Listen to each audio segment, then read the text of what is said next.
हो, मी त्याला त्या दिवशी पहिल्यांदाच पाहिलं होतं.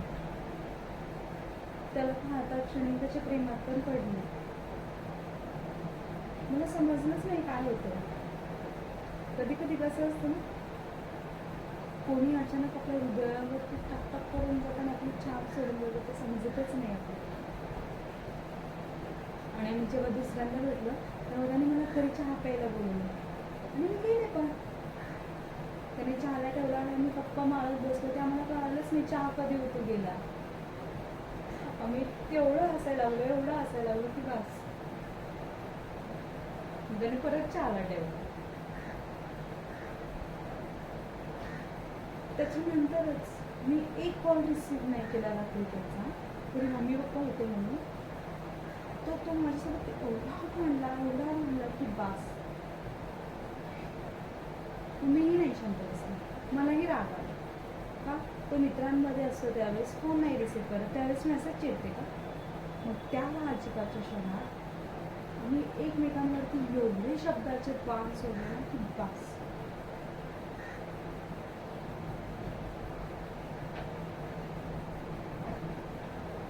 एका दिवशी त्याचा आजीचा फोन आला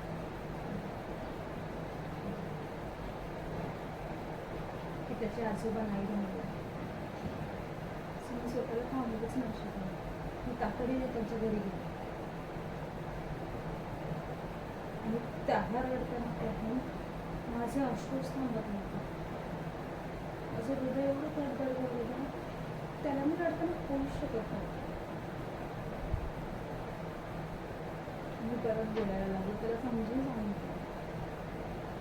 एका दिवशी तो एवढा आजारी पडला की त्याला डायरेक्टली हॉस्पिटलाइज करावं लागलं. बापरे, त्या हॉस्पिटलमध्ये ना विचारू नको, एवढे विचित्र पेशंट्स होते ना की बास. म्हणजे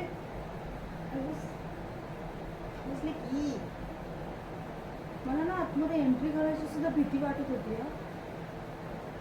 कोणाच्या नाकात नळ्या घातल्यात, कोणाचे पाय वरती करून साया लावलेत, तोंड घासलं.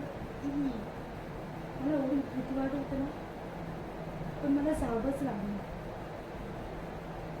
एंट्री करताच ना एका बाईचा चेहरा पाहिला होता. एवढं विचित्र वाटत होतं ना की तिचा अख्खा चेहरा जळालेला होता आणि तिथं इथून पू येतोय, मच्छर गोंगून जातो. बस.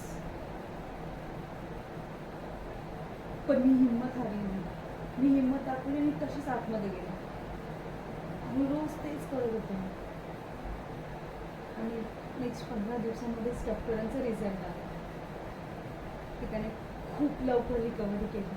आणि तो रिझल्ट ऐकून आम्ही एवढं आश्चर्य झालं ना की बस, तुमचा आनंदाला पाराच नव्हता.